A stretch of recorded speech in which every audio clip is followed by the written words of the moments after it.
Hello, beautiful people. This is Asa Leveaux, your divinely queer host of the EntreQueerneur show with Asa Leveaux. If you have absolutely no earthly idea what this is all about, I will tell you. So the EntreQueerneur show, or what EntreQueerneur even means, is the intersection of sexuality and business, or more importantly, entrepreneurship.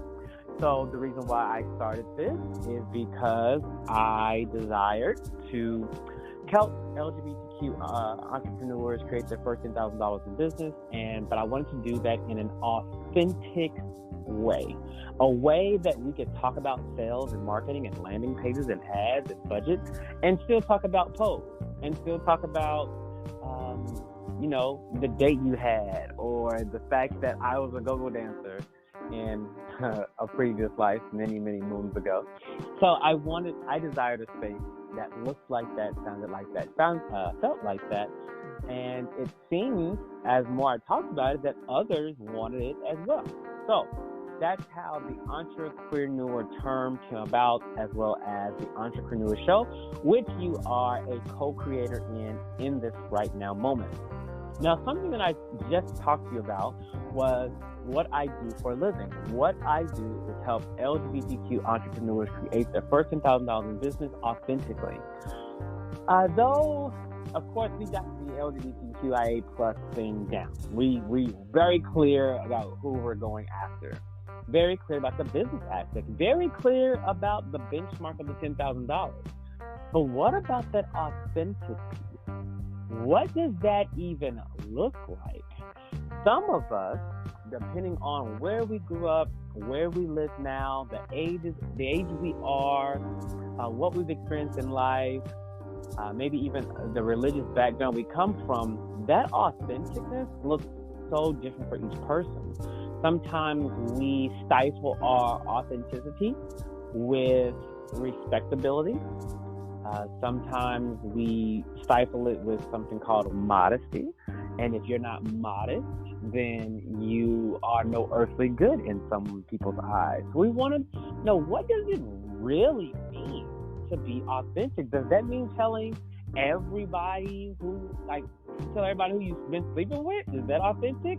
Is authentic, only saying certain things to certain people? So, one of the people that I have been attached to, associated with, loved by, that has really caused me to consider what that really looks like, not just for others, not just for this human, but also for me, is someone that I think you guys are going to enjoy. I really do. So without further ado, I would like to introduce to you guys Leo Brown. Hello, and how are you? I'm wonderful, Asa. How are you? I am great. For those of you who have no idea who you are, the first things first, could you let them know what pronouns you use and how you identify? Yes. I am a gay man, and I am, I don't know, is it cisgender? Yes, I'm a cisgender gay man, and the pronouns I use are he, him, his. Let's see. And what I do, I'm a psychic medium, I'm a life coach, and a motivational speaker and author. Got it. So those are the things that you are. Just for those people, now I already know the answer to this, but I want you to tell them what makes you magical.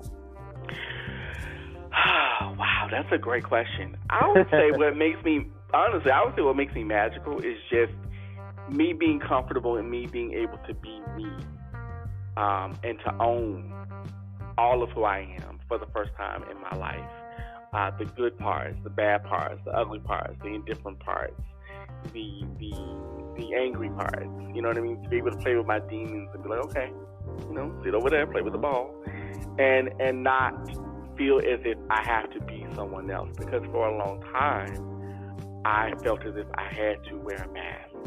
And now I don't feel that way. Now, every day, the mask is falling off, and I make sure that I, practice that, not only in life, but just in general.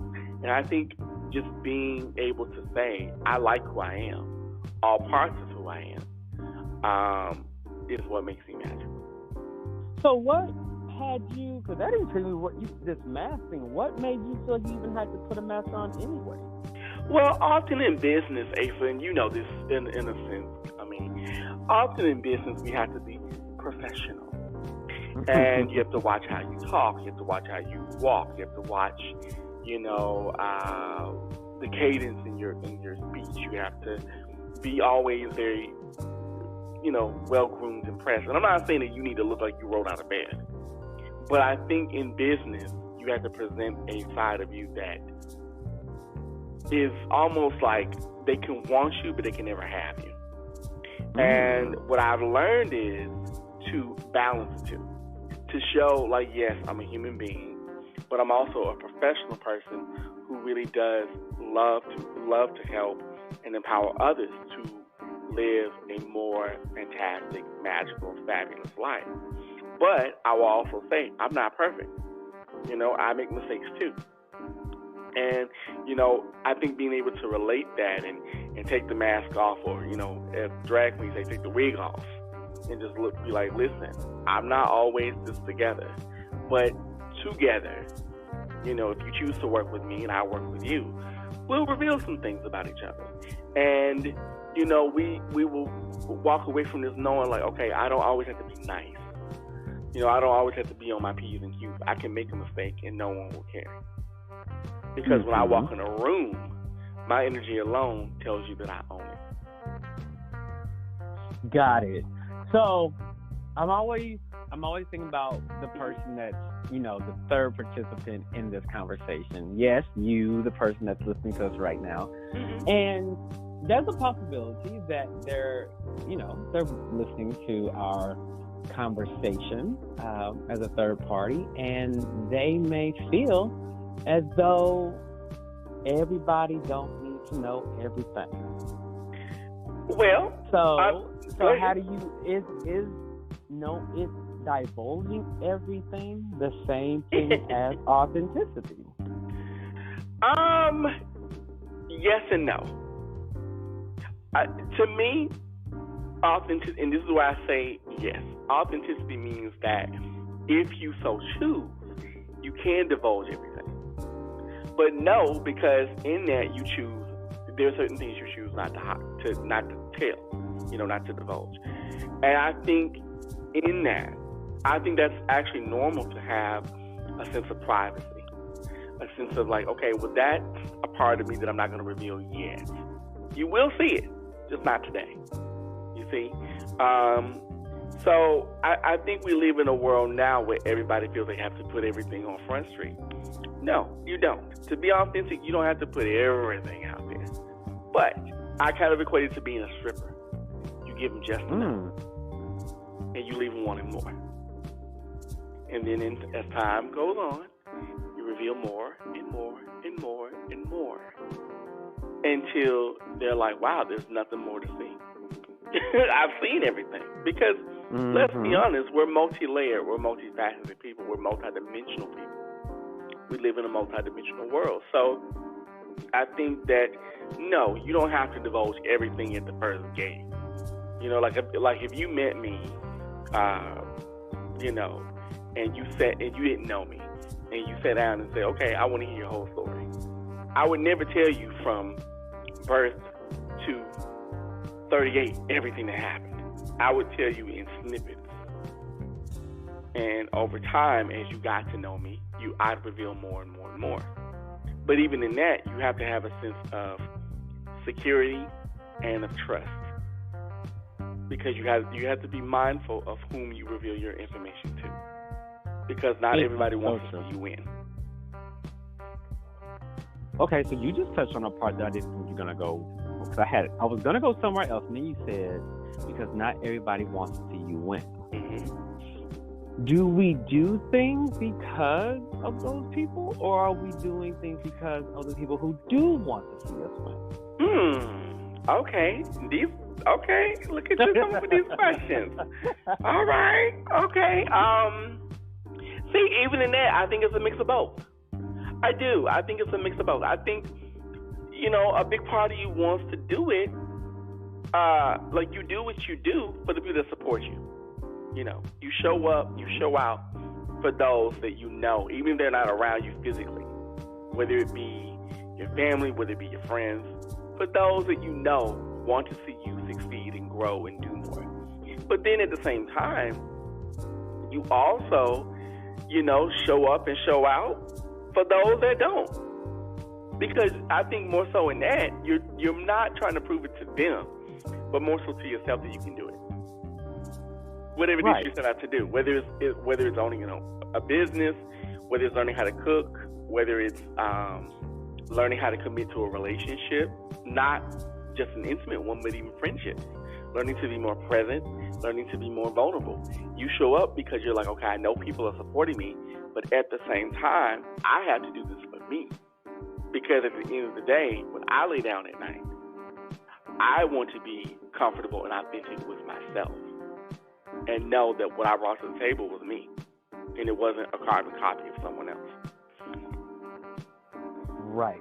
So a question I have for you then is, have you always been this audacious in your authenticity, or is this something you've had to learn to grow into?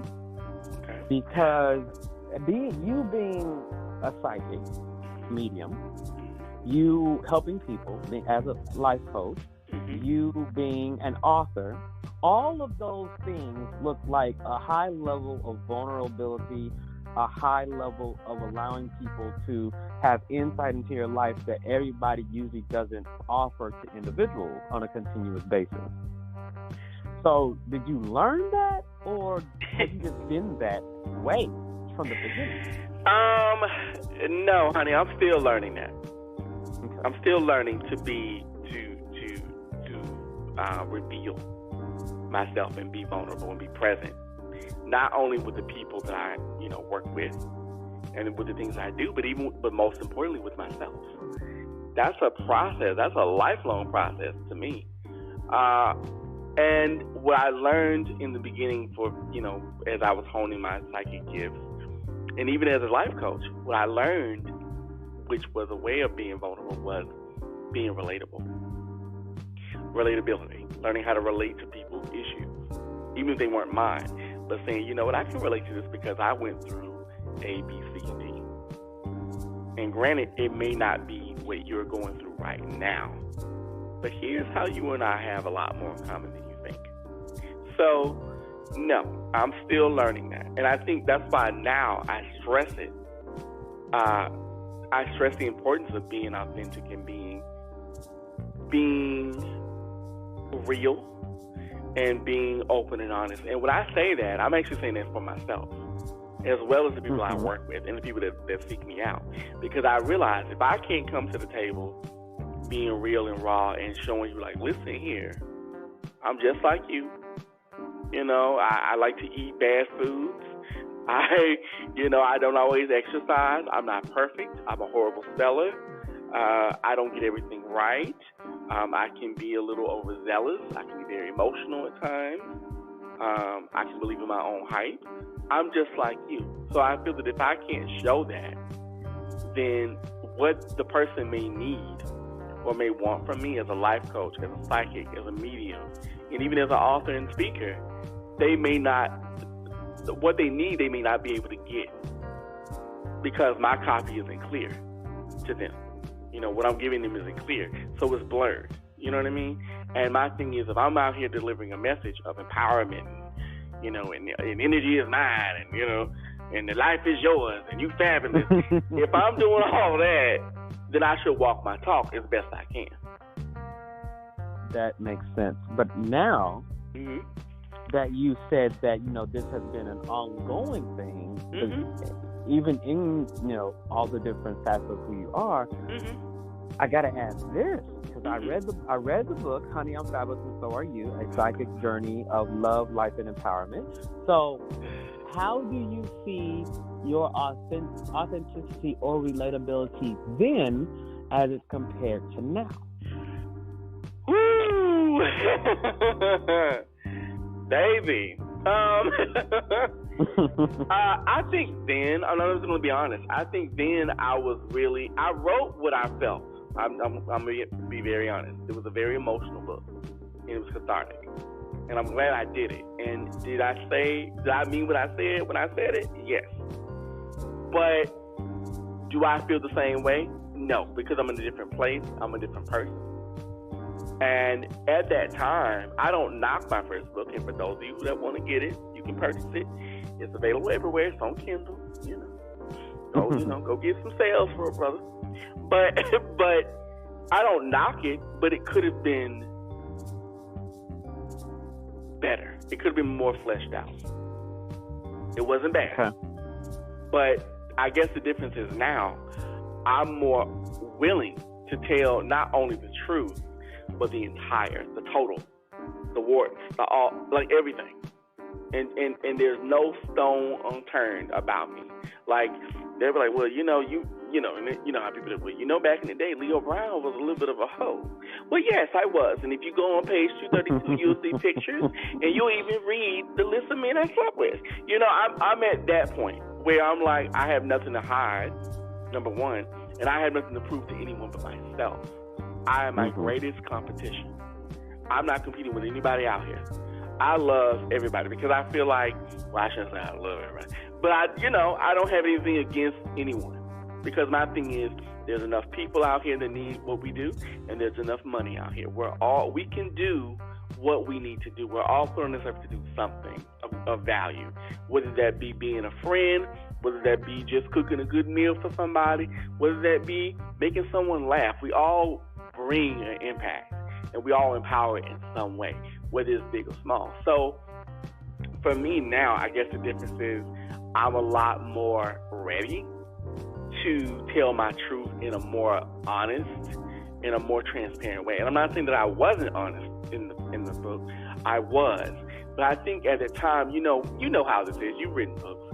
When you write your first book, you want to be so, you want to be so on point. You want to hit them with the knowledge or hit them with whatever you're trying to tell, that your voice gets lost. And to me, in that particular book, my voice got lost. And this time around, I am at a point where I'm ready to show my whole voice in the many colors of it, because I think that as you get older, you become more aware of who you are. And at the time when I wrote that book, I wasn't in the best places when I wrote the book emotionally. I'll just tell you, I was not. And I was more, and I'm just going to be very transparent and honest, I was more like, well, I'm going to be an author. Yes, honey, an author. I was more about that than I was about, okay, but what about the story?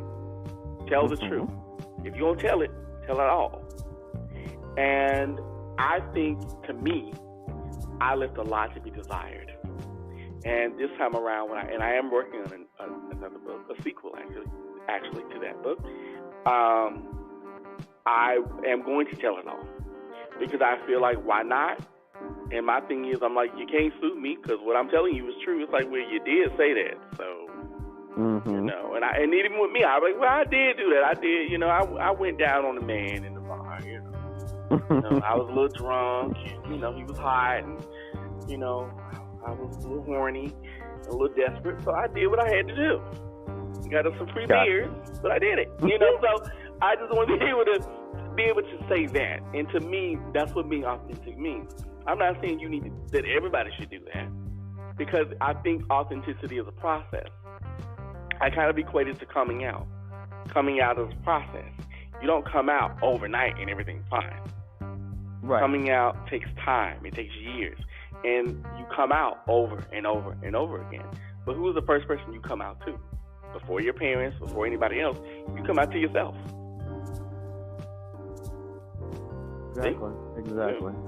Exactly. So, I like everything you've said so far. Thank you. Because I'm looking for the dissonance. I enjoy dissonance.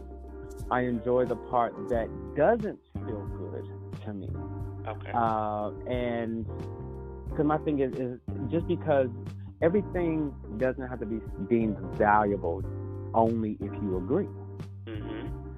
So with that being said, if a lot of times there's a lot of disagreement and dissonance in my own life about my level of vulnerability, quote unquote authenticity. And I say quote unquote because some people call it that and some people call it something else. So for instance, I made a post, I believe it was last week, about my journey with PrEP and having an HIV scare and all of those things. And for some people that looks like being brave and courageous and authentic, and sometimes that to other people that looks like you're telling too much of your business and you need to go have a seat. Is there something on the inside? Like what is that thing that only you know that determines if this really is authenticity coming out, or if this is you doing things for clout? Oh, okay. Let's see. Well, I think first of all, there's a fine line. Let's just keep it real. There's a fine line between being authentic and then you doing stuff for views and clicks and likes. Okay? Mm-hmm. So, and I can give you a really good example. So, for those of you who follow me on social media, I do every Thursday, I do a thing called Thirst Trap Thursday. And I showcase men of color, I showcase all just types of men. Because I would never apologize for me being a gay man. But I showcase them in various states of undress.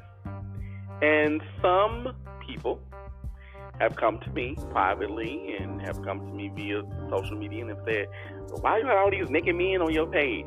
Aren't you a psychic? Why you got these men with showing their asses and stuff? And one of the main reasons why I do that, and I have done it, is because often, and you and I both know this to be true, often gay men we're sexualized on one hand, right? Like we're given a medal. It's like, oh my God, you a hoe and you took all kinds of penis and you did a gangbang. Good for you. You just doing it. And then on the other hand, we're made to feel like we have the letter A on our test for being sexual or for liking our bodies. You know, and I think with men of color, whether they be black men, Latino, Asian, that's especially true. Because then you have to go into the whole thing with spirituality and all that kind of stuff. Well, with religion, I don't say spirituality, but with all that kind of stuff. And then on top of that, the racism and internalized homophobia that is in the gay community itself. So it's like, what do you do? So I'm like, I'm going to take that power back. And I'm not doing this for clout, but I'm doing this to show, listen, men need to know, especially in this day and age, with what's going on in the world. And like I said, you want to learn something, get away from Twitter and Instagram and all that and read. You know what I mean? Look at the news. Read books, people. They're out there. But, I'm like, no, I want to change that. I want to show that we're beautiful. And that, yes, a part of beauty is sexuality. A part of wellness. That's a huge part of wellness is your sexuality. I'm not saying that you need to be out here fucking everything you see, but even if you choose to do that, that's your decision. Because can we both just go ahead and be totally honest? There has been some real good healing and growth being next to somebody. I'm just saying, and I mean, and you get the best healing in the world when you get an orgasm. I'm just saying. That's why they call the orgasm a little death. So, yes, I think that that's important. And I think especially as we get older, because a lot of gay men, bisexual men, a lot of us fall into this trap. I've seen it. Oh, I'm 30. Oh, I'm 35. Oh, I'm 40. Lord, I'm 50. Oh, it's over. And I'm like, no, it's not. It's just different. It's just different, baby. You ain't 16 no more. You ain't 18 no more. You're not 22. And you should be okay with that. But it does not mean you have to let yourself go. Whether it be your mental health, whether it be your physical health. I'm not saying you need to look like an Adonis. No, you don't. But, keep yourself up emotionally. Be around good people. Mentally, go see a therapist. Physically, try to eat better. You know what I mean? Try to keep it together. Keep it tight. Keep it together as best you can. For you, not for somebody else. Because oftentimes with us, we do things for other people. And this is true in heterosexual community too. But we do that for other folks. As human beings, we try to impress. It's called peacocking. We all do it. Everyone does it. But you have to come to a point where you're like, you know what? I do this for me. Because ultimately, when I lay down and when I get older, I want to look okay. I know I'm going to be old, but I want to look good. I want to be able to fit my clothes and have energy to walk around and be vital and be active as best I can. I'm not perfect. I'm far from it. But let me have some form of vitality for myself. Yeah. Right. Okay. That makes sense. So I want to ask a question about a source that I saw about authenticity. Preparing for the conversation I was having with you today, I saw an article on Psychology Today, and it discusses the 7 qualities of truly authentic people. And I have, I don't know if it's an issue, I don't know if it's a challenge, I don't even know if it's a disagreement with number 1. Number 1 says they have a realistic perception of reality. I'll concede and ask what your thoughts are about that, and then I'll offer my own. So, as it relates to authenticity, do you feel that a factor is having a realistic perception of reality? I wouldn't say realistic. I would say balanced. Because there's nothing wrong with you being optimistic. There's nothing wrong with you being a realist. But I also think it's like, okay, how do I say it? It's like eating too much. There's nothing wrong with you eating, but don't eat too much. There's nothing wrong with you eating, but don't eat too little. As long as there's a nice balancing act. To me, that's what to me is a quality that I look for in an authentic person. They can be optimistic, but at the same time, they can also be realistic too and say, okay, this may sound kind of, I may be a little bit of a negative Nancy here, but here's my thing. Here's what I'm thinking. Or, here's what I see realistically that may happen. But then at the same time can say, well, if this does happen, here's the silver lining in this. So to me, it's about being balanced. It's not necessarily about being realistic or optimistic. I think you need to be a good mix of both, to me. Okay. The way that I see it for that is I no longer believe in the thought that anything has to be quote unquote realistic. I don't believe in realistic anymore.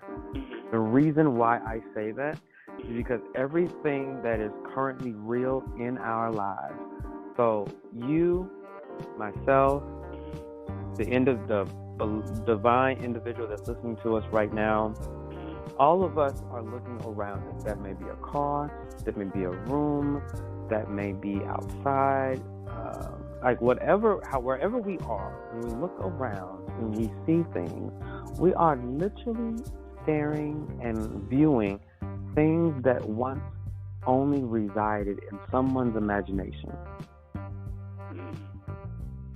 Okay, I can see that. Actually. So, once upon a time, the very things that are real right now and realistic were not actually ever real. That's true. And if we were confined by what was realistic and what wasn't, the very things that we are looking at right now would likely not exist. Okay, see, I see where you're going with this. It actually is making me think about the philosophers and painters like Leonardo da Vinci, the inventors like George Washington Carver.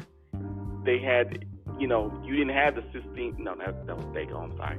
You didn't have the Michelangelo, and Da Vinci was like, wait, I think I want to create something, and I'm pretty sure he didn't know, off the top what it was going to become, but eventually it became what it became.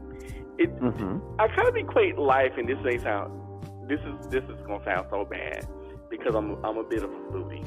So for all the listeners out there, I'm sorry.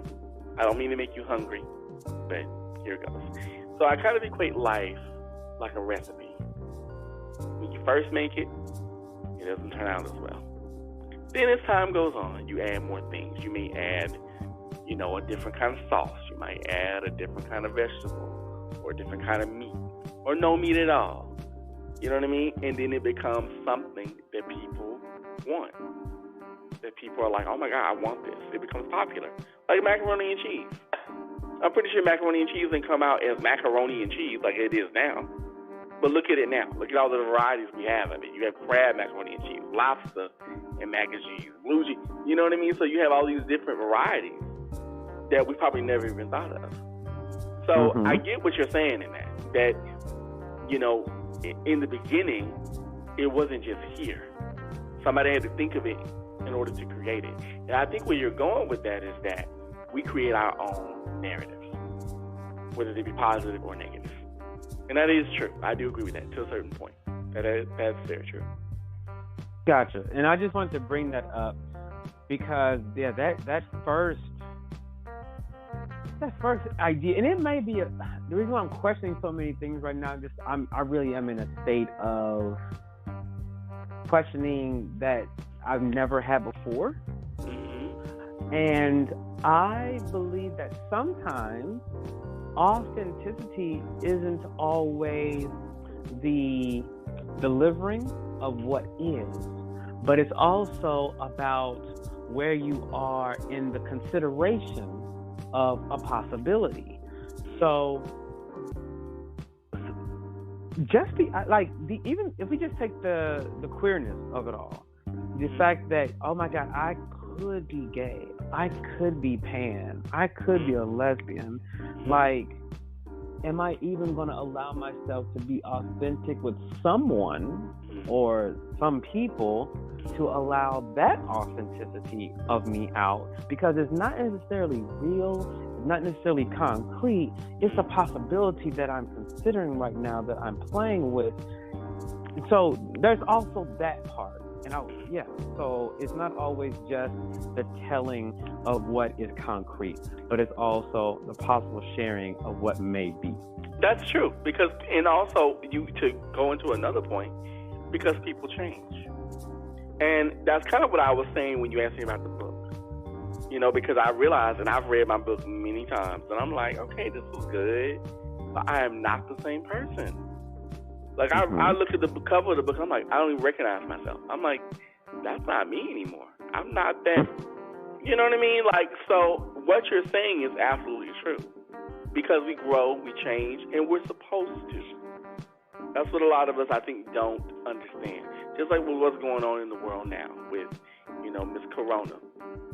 And, and everything going on with different cities and states and things. The world is changing because it has to.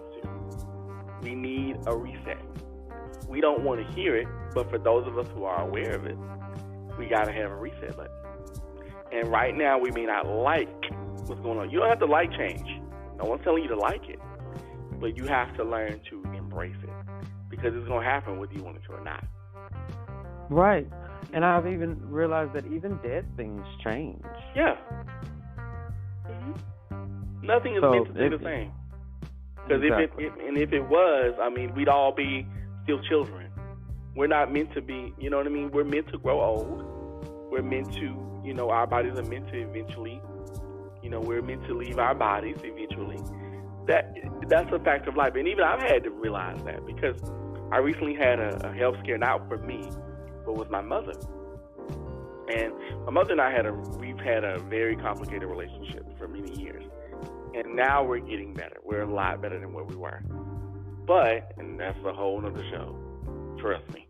But But when I found out that she might have been sick, the possibility of her health care, it really broke me down because it made me understand you have to deal with not only the idea of mortality, but you have to deal with the idea that you may have to take care of her. Mm-hmm. You see? And for me, I'm like, well, no, she don't need me, da-da-da-da-da. I'm thinking my mother's still 35. No, your mother, you know what I mean? Your mother's aging. She's not old, but she's aging. And I'm realizing that. And now the roles are starting to reverse. You see? Where I'm not treating her like a child, but I am doting over her. Like, well, Mom, are you eating? Are you doing this? Are you exercising? To let her know, I want you around for as long as you possibly can be here. Right. Yeah. Indeed. So one of the last questions that I have for you is about how you serve people within your life coaching capacity. So as someone who is a coach, but I am definitely not a life coach, that's not how I do myself. How important is authenticity to the breakthroughs of your clients? Ooh, that's a great question. You batting 1,000 with these questions. You just came in both barrels. Not saying that he doesn't ask great questions. He does. But I think it's very important. I think it's more so important on my end for me to be authentic with them, because I honestly believe that when a person comes to me for coaching, they want me to be authentic with them, because then what happens is it allows them to open up to me. And they can then become authentic with themselves. So authenticity is paramount. Because my thing is, if we can't get our nails dirty and tell each other the right gut truth, and I can't throw water in your face and tell you to be quiet, then you're not gonna grow or get to the goals that you want to achieve within yourself. Whether that be life goals, career goals, emotional goals, whatever. You have to be able to tell yourself the truth. Because like I tell people, I don't have a dog in this fight. Okay? I'm just the mediator. I'm telling you what you need to know. Same way when I do readings. When I give people readings, I'm not out here, well, I'm so invested. No. This ain't about me, honey. This is about you. So, what do you want me to? You want to do the work? And if you don't, I can pack my stuff up and leave. But if you do, let's go to work. But you have to do it. You are, because this is your moment, and you are in the driver's seat. I'm just a passenger, giving you direction. Got it. So the last question I have for you, the very last one. I am not. No, rephrase. Let me rephrase it. I am continually considering that someone's life could be saved by anything that I create. Okay. And let's just say that there is a little black boy somewhere out there in the ether existing, doing their little best to exist and be authentic. And let's say they look a lot like the 13-year-old boy you were. What would you say to that 13-year-old boy to make him feel and know that authenticity won't kill him? I honestly would say, first of all, it's going to be okay. And that you're not as crazy as you think you are. And just because you come from crazy doesn't mean you have to inhabit crazy. Okay? And I would also say, don't worry so much and get out of your own way. And right now, you're not going to learn it because you're so young. But as you get older, and as life comes in and gives you a 1-2 punch sometimes and throws some curveballs, you will learn to allow life to walk with not against you. Mm-hmm. That's what I would say. And I said it to all the young boys and girls and everyone in between, that it really is going to be okay. Right now, a lot of us are very scared. A lot of us are unsure. A lot of us are angry. And we have every reason to be. But don't hold back on how you feel. But just know that it's not going to always be this way. And take some time, if you can, to get out of your own head. Whether that be writing, journaling, whether it be talking to a friend, whatever you can do to make this thing called life easier. Do it. Indeed. Make your life easier. With that being said, I am definitely going to end this. It has been a pleasure having you on. Thank you for sharing time and space in a co-creative capacity. And for those who are listening, thank you for joining in as well. This would be nothing that I wanted to be without you as well. So with that being said, I am Asa Leveaux, dreams and blessings.